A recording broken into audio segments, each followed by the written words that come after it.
I saw a converted sinner, one who was hard-hearted, who loved comfort, was proud, vain, lascivious and avaricious. And I saw him divest himself of his old ego also in minor matters, and change in his behaviour and affections, in order to come to his Saviour, as he did by struggling to reach him, by imploring with humbleness, by accepting gibes and reproaches patiently, suffering in his body to be knocked about by the crowd, and in his heart to be pushed to the very end of it, without even one glance from me. And I saw other things in him, things which you know as well, but you do not want to take them into account, although they have given you relief. You may say, "How do you know them, since you do not live among us?"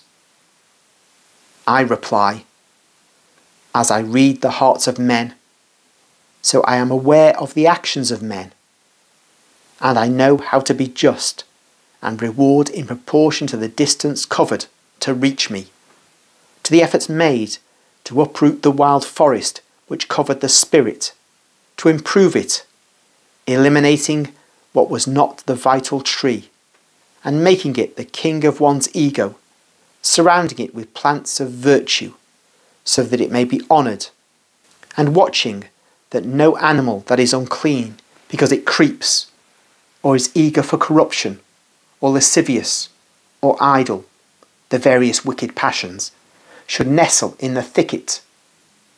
But this spirit of yours should be inhabited only by what is good and capable of praising the Lord.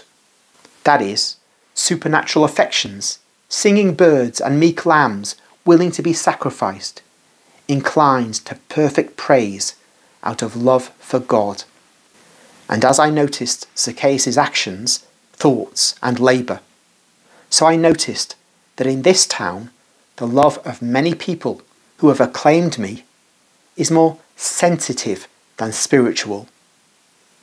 If you loved me according to justice, you would have taken pity on your fellow citizen, and you would not have mortified him by reminding him of his past.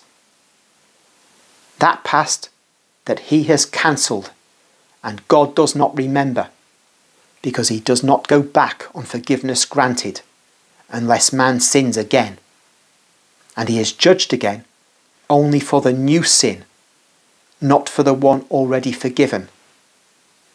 Now I say to you, and I give this as a subject for meditation at night, that true love for me does not consist in acclamations, but in doing what I do and teach, in practicing reciprocal love, in being humble and merciful, bearing in mind that your material part was made with one only dust, and that dust always has an attraction for mire, and that consequently, if so far what in you is the strength that has held you up above the mire, the spirit, has never known defeats, and that is impossible because man is a sinner and God only is without sin.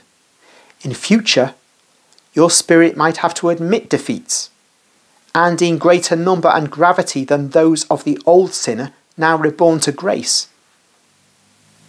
In fact, through grace, he has become juvenile and new, just like a newborn baby, with, in his favour, the humility deriving from his recollection of having been a sinner, and the firm will to do, during the rest of his lifetime, as much good as is necessary to fill a long life entirely consecrated to doing good, and thus make amends, and with full and overflowing measure for all the wrongs he may have done. I will speak to you tomorrow. I have said enough for this evening.